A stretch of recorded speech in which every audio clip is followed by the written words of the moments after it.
रफीक भाई क्या क्या कहेंगे करीम भाई क्या यहाँ पत्रकार परिषद का जो आयोजन किया गया क्या किस मकसद के लिए किया? ये हुसैन भाई ये 14 जून को सिल फाटे पे एक दर्दनाक मौत हुई है। ये आप लोगों को ही पता था, सोशल मीडिया पे भी आप लोगों ने देखा होगा और हम लोगों ने इंटरव्यू भी दिया था। उसका कंप्लेंट हम लोगों ने किया डायगर पुलिस स्टेशन के वरिष्ठ निरीक्षक को, पुलिस निरीक्षक को, और टोरेंट कंपनी के जो एमडी थे उनको भी हम लोगों ने लेटर दिया था। ये इरफान और इसकी वाइफ का नाम रिजवाना, जो 2 बच्चे गोद में लेकर के जा रही थी सिल फाटे पे नेता कंपाउंड। पानी में इनका जो केबल था वो फटा हुआ था, केबल पानी में पूरा करंट था, और जैसे ही वो महिला ने कदम रखा उसमें तो एक बहुत अच्छा हो गया कि माशाल्लाह दोनों बच्चे गोद से गिर गए। लेकिन इत्तेफाक की बात ये दर्दनाक मौत हुई कि वो लेडीज़ उसी पानी में गिर करके जगह पे ही उसकी मृत्यु हो गई। उसके बारे में हम लोगों ने काफ़ी मेहनत की माशाल्लाह, काफ़ी लेटर्स दिए, और ये इरफान आपके बाजू में ये बैठा हुआ है। कल माशाल्लाह कल इसको कंपनसेशन भी मिल गया 4 लाख रुपए का, जो हमारी सोच और हमारी मेहनत को पूरा हुआ माशाल्लाह। कौन दिया कंपनसेशन टोरेंट कंपनी वालों ने दिया। करीम भाई, आपने ये जो 14 जून जो आपने कहा उसमें आपको 8 दिन लगे, तो इन 8 दिनों में आपको कुछ दिक्कतें आई प्रशासन की तरफ से, पुलिस डिपार्टमेंट की तरफ से, टोरेंट कंपनी की तरफ से, या आपको आसानी से ये मतलब जीत हासिल हो गई? खैर 14 जून और चेक कल मिला है, तो आप ये बीच का वक्फा देख सकते हैं कि 14 जून और आज कितनी तारीख, कल कितनी तारीख थी, मतलब एक अच्छा लंबा चौड़ा वक्फा गया। इसकी प्रोसीडिंग बहुत काफ़ी हद तक करनी पड़ी। मुसीबतें तो देखो हर एक काम में, किसी के हक दिलाने के काम में, सोशल काम में मुसीबतें तो आते रहती, लेकिन हम लोग बेबाकी से लड़े। साथ में माशाल्लाह हमारे इसाक इनामदार जो कांग्रेस के अच्छे बड़े पद अधिकारी है, इन्होंने भी बड़ी मेहनत की है। असलम शेख साहब जो कांग्रेस के जनसंपर्क मंत्री है थाने जिले के, उन्होंने फ़ोन किया कलेक्टर साहब को, नार्वेकर साहब को, और नार्वेकर साहब से हमारी मीटिंग का अपॉइंटमेंट लिया गया। हम लोग वहाँ पर गए, मैं और इसाक दोनों गए, और नार्वेकर साहब ने भी एक वादा किया कि उस गरीब को हक दिलाए तक मैं आपके साथ हूँ, और माशाल्लाह कल ये हक मिला है। बहरहाल दुख तकलीफ तो आते रहेगी, सोशल काम है, इसमें कहीं ना कहीं से दुख तकलीफें तो आती है। किसका नाम लेके दुख कहाँ से आए और तकलीफ कहाँ से आई। कितनी रकम का मुआवजा मिला इनको? जी 4 लाख रुपए का चेक कल मिला है माशाल्लाह।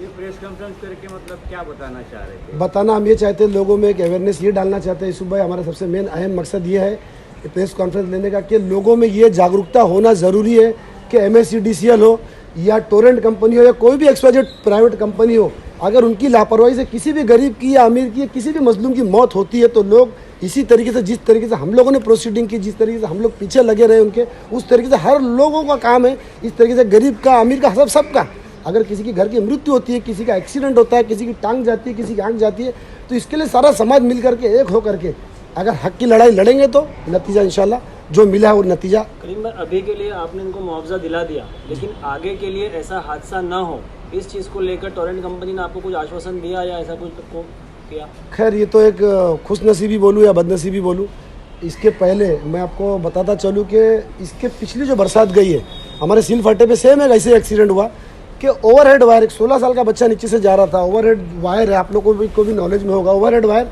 टूट के गिर गया, जिसमें 10 मीटर में 13 जॉइंट थे। मैंने आज भी वो वायर को संभाल के मेरे ऑफिस में रखा है। 10 मीटर में 13 जॉइंट थे, मतलब लापरवाही तो ये एक हद तक MSCDCL से भी बढ़ती जा रही थी। और अब मैं समझता हूँ कि टोरेंट आने के बाद, अभी तो देखते हैं कि टोरेंट तो अभी नया आया है, अभी करता क्या है, लेकिन मुझे ऐसा लगता है कि ये सक्षम नहीं हो पाएंगे और ये हादसा बार बार होंगे। लेकिन हम लोग सब ऐसी सोशल और सामाजिक लोग मिल के इंशाल्लाह अगर मेहनत करेंगे तो कहीं ना कहीं इनका इंफ्रा ठीक होगा। अगर इंफ्रा ठीक होगा तो लाइटें भी बराबर रहेगी और इंशाल्लाह एक्सीडेंट से भी लोग बचे रहेंगे।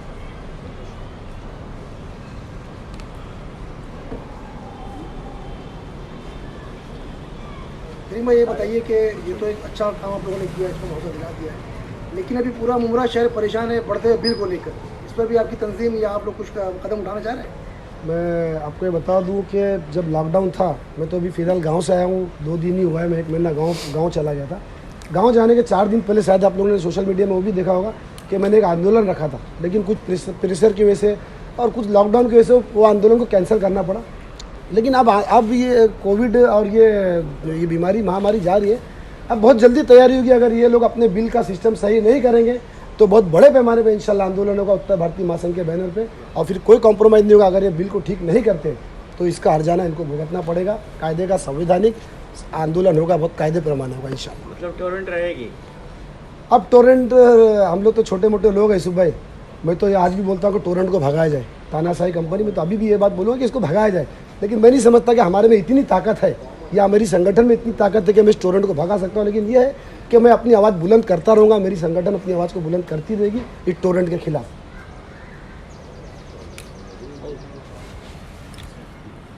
एडवोकेट कबीर चौधरी साहब, इस मामले में आपका भी एक बड़ा रोल रहा है, बड़ा योगदान रहा है, इस बारे में आप क्या कहना चाहेंगे? अस्सलाम वालेकुम। पहली बात तो ये है कि इसमें सबसे बड़ा रोल करीम भाई का है और यासिर बगदादी साहब का, उसके बाद इमरान भाई का। ये 3 लोगों ने ना फ्रंट लाइन पे काम किया है।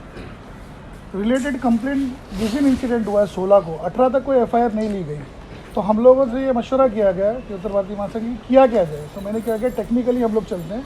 उन्होंने फेडरल का एफआईआर नहीं किया है, अगर वो एफआईआर करते हैं तो इंश्योरेंस क्लेम कर सकते हैं, अगर नहीं करते हैं तो फिर कोर्ट केस प्राइवेट केस करेंगे। इसी तरह हमने काम किया, उसी के तहत में हमने एप्लीकेशन दिया, टोरेंट को भी इंटीमेट किया और पुलिस स्टेशन को भी कि अगर आप एफआईआर नहीं लेते हो तो फर्दर प्रोसीडिंग के लिए हम तैयार हैं। और अल्लाह का शुक्र है उसी बीच में फिर इमरान भाई ने कुछ प्रेशर बनाया, करीम भाई ने प्रेशर बनाया, इसाक भाई ने, उसके बाद ये काम आगे बढ़ा। लेकिन इम्पॉर्टेंट ये है कि अगर किसी के साथ कोई भी इंसिडेंट हो, कार एक्सीडेंट हो, बस एक्सीडेंट हो, रेलवे एक्सीडेंट हो या इलेक्ट्रिकल कोई इंसिडेंट होता है, तो प्लीज़ उसके लिए कंपनसेशन है, उसकी एफआईआर करिए, उसकी प्रोसीडिंग है, इंश्योरेंस है, नहीं तो आप प्राइवेटली उसके लिए स्पेशल कोर्ट है, मोटर एक्सीडेंट कोर्ट है, तो कंपनसेशन तो मिले। ये नहीं बोल रहा हूँ कि एक आदमी की जान चली गई तो उसको हम लोग कोई भी कंपनसेट कर सकता है, लेकिन ये अवेयरनेस होना बहुत ज़रूरी है कि हम एटलीस्ट एक वकील के पास जाए, हम लोग बैठे हैं उनको हेल्प करने के लिए, उनको 1 साल 2 साल में उस फैमिली को एक फाइनेंशियल सपोर्ट तो मिलेगा। आप 3 बच्चे हैं और हस्बैंड है, आज छोटे छोटे बच्चे, वो दोनों बच्चे बच गए उस इंसिडेंट में, कम से कम ये छोटे से ही मुआवजा 4 लाख रुपया, लाइफ तो नहीं आ सकती लेकिन एक सपोर्ट हो गया। तो ऐसा लोग सामने आए और ऐसे कोई भी इंसिडेंट तो हमारे पास आए, हम लोग हमेशा हेल्प करने के लिए तैयार हैं। और इरफान खुद बैठे हुए हैं, आप उनसे पूछ सकते हैं किस तरह उन पर प्रेशर बना और कैसे कैसे हमने काम किया, और सारी टीम अल्लाह का एहसान है, सबकी दुआओं से ये मामला इस नतीजे पर पहुँचा है। अस्सलाम वालेकुम। मेरे को करीम भाई से 16 तारीख के दिन मेरी 16 जून पे बात हुई। करीम भाई ने मुझे बताया कि गरीब लेडी की ऐसी डेथ हो गई थी शॉक लगने की वजह से। तो मैंने उनसे सारी डिटेल लिया, फ़ोटोज़ थे, वहाँ के वीडियोस थे, उसके बाद जो उन्होंने लेटर था, फिर मैंने अपने लेटर के ऊपर असलम शेख साहब और नितिन राउत साहब से मांग किया था। तो उन्होंने असलम शेख साहब ने मुझे 24 जून के दिन हम लोग को कलेक्टर साहब का टाइमिंग दिया, हम दोनों जाके मिले। कलेक्टर साहब ने फ़ौरन वो जो लेटर था टोरेंट कंपनी को व्हाट्सअप कर दिया था। उस टाइम पे वो रिसीवर लेटर वो सब नहीं बन रहा था, कोरोना के केसेस ज़्यादा होने की वजह से। उस टाइम पे कलेक्टर साहब ने हमको दिलासा दिलाया था कि कुछ भी हो जाए आप लोगों को, लेडी को ये मुआवजा मिल जाएगा। उसके बाद 27 जून के टाइम मैंने नितिन राउत साहब से मुलाकात करके ये पूरा मैटर उनको बताया था। उन्होंने फ़ौरन वो जो लेटर था एमएसएल डायरेक्टर साबू जी उनको ये फॉरवर्ड कर दिया था। और यशोमती ताई जो महिला विकास मंत्री है, उन्होंने भी नितिन राउत साहब को फ़ोन किया था इस विषय में, और नितिन राउत साहब ने उनको भी दिलासा दिया था कि आपके बोलने पे मैं जल्द से जल्द जो ही ये लेटर दिला दूंगा। उसके बाद में एमबीसी डायरेक्टर से मैंने जुलाई के फर्स्ट वीक में जाके मिल के आया था। उन्होंने भी मुझे बोला आपका लेटर मुझे मिल गया है, आपको जुलाई के ही इसमें मैं कुछ भी करके आपको मुआवजा आपकी लेडी तक पहुंच जाएगा। पर कुछ रीज़न की वजह से तो ऑलरेडी वो लेटर जो था टोरेंट तक पहुंच गया था, और 23 जुलाई को ही चेक बन गया था, पर टोरेंट ने ही उसको लेट करके कल दिया है। मतलब ऑलरेडी वो प्रोसेस 1 महीने के अंदर ही वो ख़त्म हो गया था और उनके लिए मुआवजे का ये हो गया था। और दूसरी एक बात ये भी थी कि टोरेंट जो भिवंडी में है वो पिछले 13-14 साल से है, उसके अंदर आज तक जो 400-500 लोगों की शॉक लगने से डेथ हुई रहेगी, ये उनकी हिस्ट्री के अंदर है। पर 80% लोगों को आज तक कभी मुआवजा मिला ही नहीं है। जो पॉलिटिकल प्रेशर, सोशल वर्क के प्रेशर से जो मिला है 50,000 से लेके 2.5 लाख रुपए तक। पर पहला ही ऐसा एक्सपीरियंस होगा मुमरा के अंदर जो टोरेंट पावर ने 4 लाख रुपया 1 महीने के अंदर एज अ मुआवजा इनको दे दी गई है। ये बताओ कि ये एक लंबी लड़ाई लड़ी गई, ठीक है, करीम भाई है, इसाक भाई है, एडवोकेट है, इन लोगों ने सब ने तुम्हारे लिए एक लंबी लड़ाई लड़ी, ये मुआवजा तुमको मिलना चाहिए। तो इस दौरान तुमको किन किन मुश्किलों का सामना करना पड़ा? तुमको जैसे सरकारी अधिकारियों से, पुलिस डिपार्टमेंट से फ़ोन आए होंगे, बुलाया गया होगा, बहुत कुछ कहा गया होगा, तो वो तमाम बातें क्या थी, कैसी थी, कैसा उसका तुमने सामना किया? उस पूरे माहौल में भी इन लोगों ने तुम्हारा कैसे सपोर्ट किया, क्या बताओगे उस बारे में? जब फ़ोन करते थे हमारे पास तो हम करीम भाई के पास फ़ोन करते थे, तब करीम भाई हमें मदद के लिए जहाँ जहाँ बुलाते थे जा रहे थे। इन्हीं लोग के वजह से ये सब हुआ। अच्छा, प्रेशर लेकिन आया था तुम पर? जी, प्रेशर आया था कि ये कोई काम मत करो, कोई मतलब इस तरीके की कार्रवाई मत करो, मुआवजा मत मांगो, केस वेस मत करो, एफआईआर मत करो। हाँ ये लोग ये सब तो हम तो वहाँ डॉक्टरी में थे हाँ और जो थे घर पे हमारे परिवार लोग। नहीं, हम तो मिले थे ना कलवा शिवाजी में, हाँ हाँ याद है? हाँ हाँ हाँ, करीम भाई ने हमको बताया था, तो हम कलवा शिवाजी करीम भाई के कहने पे आए थे ना, तो उस वक्त कलवा शिवाजी में तो मुलाकात हुई थी। लेकिन वो तो डॉक्टरी में उस दिन की, जिस दिन घटना हुई उस दिन की बात है। हाँ। उसके बाद जो है कानूनी कार्रवाई करने के लिए जब तुमको इन लोगों ने साथ दिया और तुम आगे बढ़े हो, तो उसके बाद में कोई प्रेशर आया क्या तुम्हारे ऊपर?